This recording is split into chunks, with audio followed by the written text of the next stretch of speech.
He just wanted to hug the guy. That was a moment for him, and he hugged the guy. Race didn't matter. Isn't that what we're always moving toward? Do you think that Martin Luther King Jr. would be happier to see that or Black Lives Matter burning down a Walgreens? Let's go through. We can't fit them all in, but the top 5 moments. Number 5, of course, Jocelyn Nungary and Laken Riley. President Trump took time to recognize and got the name right, Laken Riley. Now, to be clear, I have made mistakes in the past. I believe I said Casey Comparator as opposed to Corey, but I'm not president. And this was new information at that time. Again, former Vice President Biden should have known, and he should have planned on addressing it. That's the difference. We can always go tit for tat, but it's the spirit of this. So he took time, President Trump, to recognize Laken Riley and Jocelyn Nungary, 2 American girls who were murdered in cold blood by illegal aliens. And of course, Democrats, something, they can't stand. They're too busy fixing their paddles. With us this evening are Laken's beloved mother, Allison, and her sister, Lauren.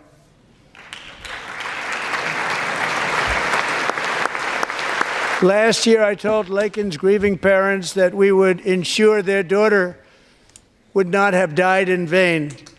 That's why the very first bill I signed into law as your 47th president mandates the detention of all dangerous criminal aliens who threaten public safety.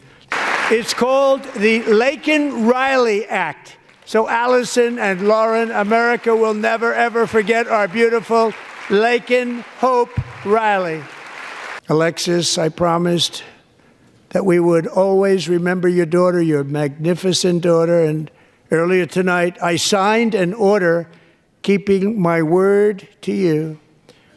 One thing I have learned about Jocelyn is that she loved animals so much. She loved nature. Alexis, moments ago, I formally renamed that refuge in loving memory of your beautiful daughter, Jocelyn. So, Mr. Vice President, if you would, may I have the order? This one got me. Yeah. Yep. And I deployed the U.S. military and Border Patrol to repel the invasion of our country. Repel the invasion. And what a job they've done. As a result, illegal border crossings last month were by far the lowest ever recorded, ever. Now, of course, the media tried to fact check this, and really what they said is, well, deportations have not gone up as much as he has promised. Well, sure, that takes a little while to gear up, but what he just said, fact check true. They are at the lowest in recorded history. So in 2024 with Biden, I believe they were about 4,800 per day on average. There's the reference. Right now, this last month, 300. 4,800 down to 300. Wow. That's significant.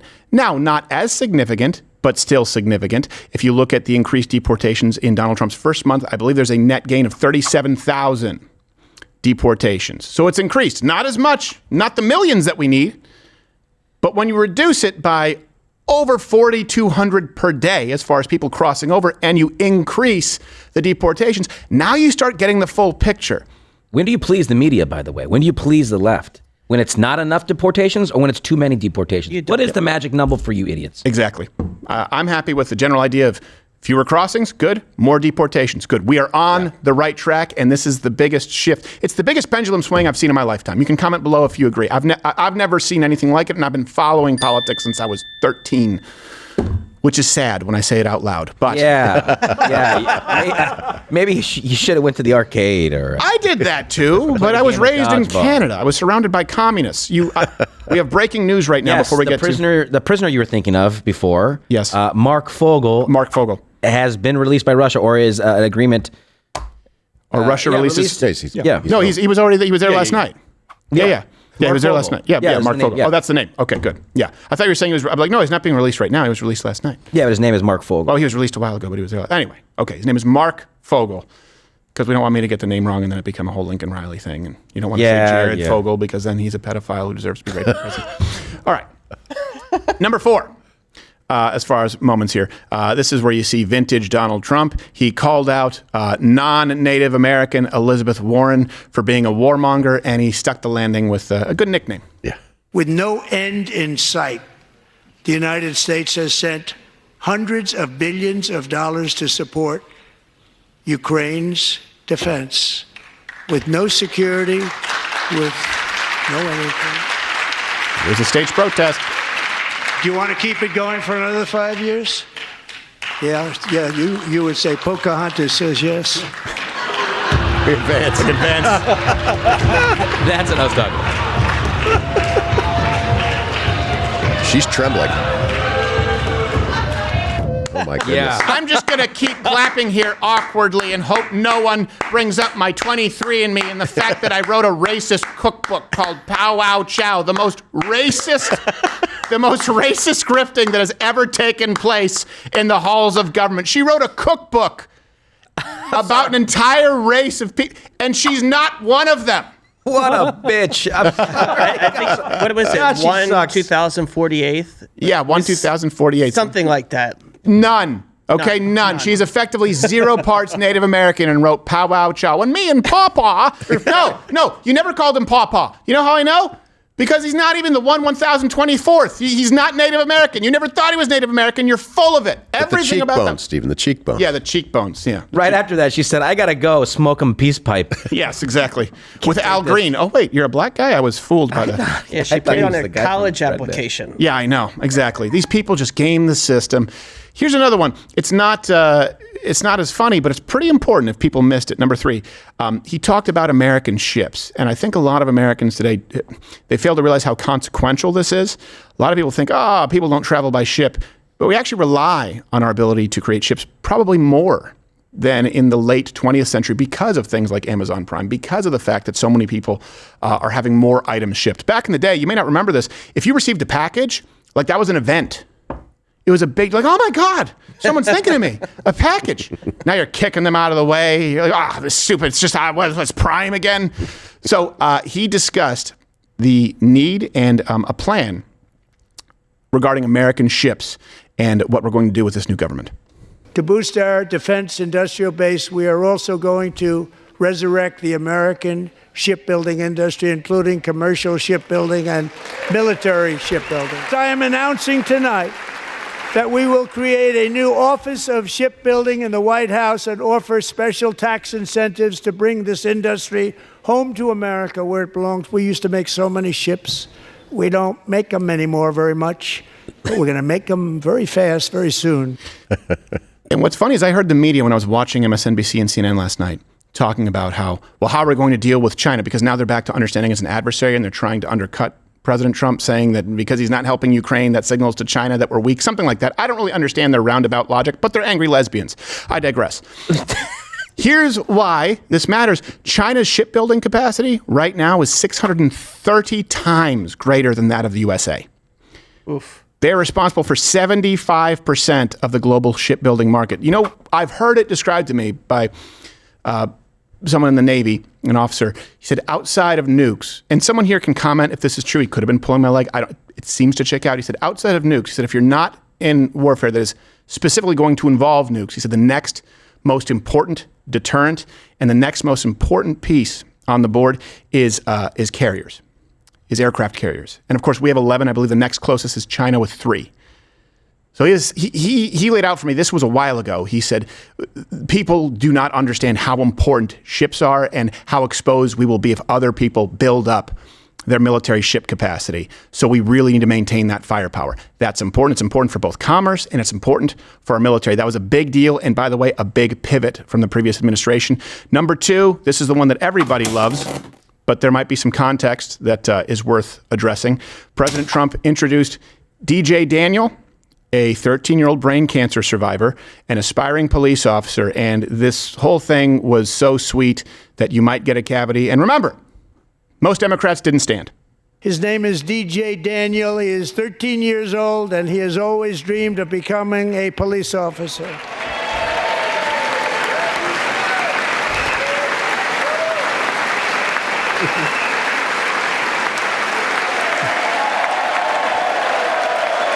I love how the dad is doing one grip DJ and one was shelf. diagnosed That's with what you have to brain do when they're heavy. cancer. He's doing the Mufasa. The doctors gave him 5 months at most to live. That was more than 6 years ago.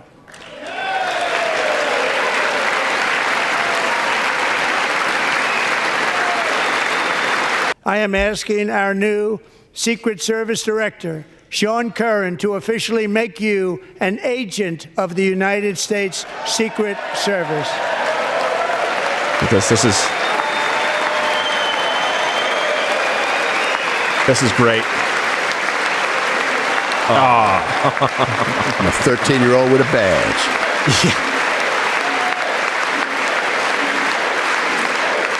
And by the way, in his first act of duty, DJ immediately left the chamber and brutalized Al Green. So he is carrying the...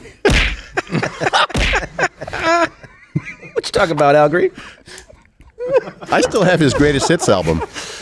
It holds up. That Motown guy? Taking a very long time to figure out how to turn that into a funny joke without making fun of the kid. We're like, I know, he'll be beating the shit out of Al Green. with his own cane. He's taking DJ's greatest hits now. If DJ has a cane, you know there's a story behind how he got it.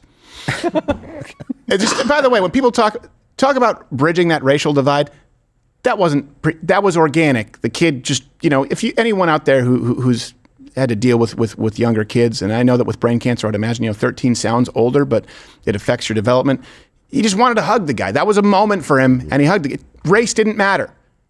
Isn't that what we're always moving toward? Do you think that Martin Luther King Jr. would be happier to see that, or Black Lives Matter burning down a Walgreens? Comment below. That's a real question. It's not rhetorical. Or Adam Schiff scowling while watching it. Yeah, Adam Schiff scowling while watching it. Unbelievable. Now, that being said, it's not all sunshine and lollipops, because it's a tough job. The job immediately took its toll with DJ today releasing an official statement. I'm too old for this. It's a hard job. DJ Chin Up, I hope you find what you're looking for. And the number one moment, I would just say, well, actually, do we have the clip of the him talking about transgender surgery? Yeah. Regarding transgender sports, or he was talking about on minors. On minors? Okay. Yeah, on minors. He said it's a big lie. Do we have that? We will get it. Okay, well, that was another one. It wasn't necessarily a point, I think, that matters as far as policy, but you can see that President Trump is the personification of someone who's been, quote unquote, radicalized by the left.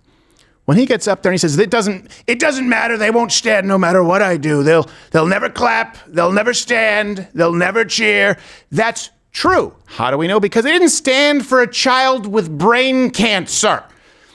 And so then you can see where he just decided to stick the landing. He said, you know what? Okay, let's go full bore. And by the way, it's a big lie.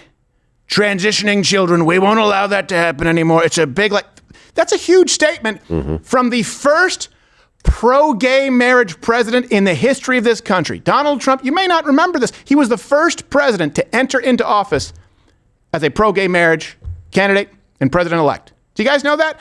So now you've pushed this man way too far. For him to make a point to comment on social and cultural issues, it's not just a talking point for people to say that the left has gone so far that it seems as though we are voting between insanity and tradition and simply the rational. That's where we find ourselves. Let me know when you get that clip, Noodles, because we'll run that after the key number one moment, I think, that sort of encapsulates all of this, is President Trump's closing statement, which really set the tone for the comeback of a meritocracy and American exceptionalism. Despite the best efforts of those who would try to censor us, silence us, break us, destroy us, Americans are today a proud, free, sovereign, and independent nation. With God's help, over the next 4 years, we are going to lead this nation even higher, and we are going to forge the freest, most advanced, most dynamic, and most dominant civilization ever to exist on the face of this earth. We are going to create the highest quality of life, build the safest and wealthiest and healthiest and most vital communities anywhere in the world. We are going to conquer the vast frontiers of science, and we are going to lead humanity into space and plant the American flag on the planet Mars and even far beyond. Every single day we will stand up and we will fight, fight, fight for the country our citizens believe in and for the country our people deserve. My fellow Americans, get ready for an incredible future, because the golden age of America has only just begun. It will be like nothing that has ever been seen before. Thank you, God bless you, and God bless America. Pretty hard to argue with it unless you are offended by the idea of a meritocracy, American exceptionalism, and you believe that America is bad, that we built this off the backs of colonialism, and the only way to correct it is DEI and some kind of equity bullcrap. That's what the left believes. And here's another moment. This is why the left will never, it's not about Donald Trump, they will never stand, clap, they will never find common ground with you if they are the party that believes in mutilating medically children based on a lie. And Donald Trump didn't mince words. He basically quoted the first time it appeared, we were suspended on YouTube. There are only two genders, changed my mind. Then it became permissible. Now that is policy. And he specifically took aim. Right now we have this clip from Noodles. We brought it in. We specifically targeted transitioning children. I also signed an order to cut off all taxpayer funding to any institution that engages in the sexual mutilation of our youth. Looking right at them. He's not playing the game. No, we're not saying gender affirming care. That's done. Not doing it. And now I want Congress to pass a bill permanently banning and criminalizing sex changes on children and forever ending the lie that any child is trapped in the wrong body. This is a big lie. Watch. Here's what he says. He sticks it. Watch. And our message to every child in America is that you are perfect exactly the way God made you. Boom. Now, here's what's so funny. You want to know how the left is evil, and I do mean it. The left ideology. They take what is good and pervert it, right? They will call evil good and good evil. The left says, well, why, if I'm perfect the way God made me, then why would God make me knowing that I was born in the wrong body? Ooh, problem. That is your body. That is your DNA. Those are your chromosomes, just to be clear. And it's the only time you use that example, right? If you have bipolar disorder, you don't change your body cosmetically. If you have any other kind of disorder or mental affliction, you don't change your body cosmetically. You don't reject your body. It's the only example where they try and use the argument, well, this is the way God made me. You mean God made you? God made you in requiring hundreds of thousands of dollars in surgery to make you look how you think you should look, and your own body will fight it, your own DNA? If you're a man and you get a fake, your body will try and close it as a wound. Your body may reject the fake appendage. Like, it's the only time they make that argument. Donald Trump took it. We're not doing gender affirming care. We're not doing that. We're not doing it just the way God made you a boy or a girl. There are only two genders, okay? And we'll help you deal with it. Hey, if you're still watching this, congratulations. It's been free this whole time. Consider hitting the notification bell or watching one of these videos for more like-minded content. I don't know when this is airing, when you're watching this. It could be in the future after Skynet has fallen. If it's 3 years from me filming, it's definitely fallen.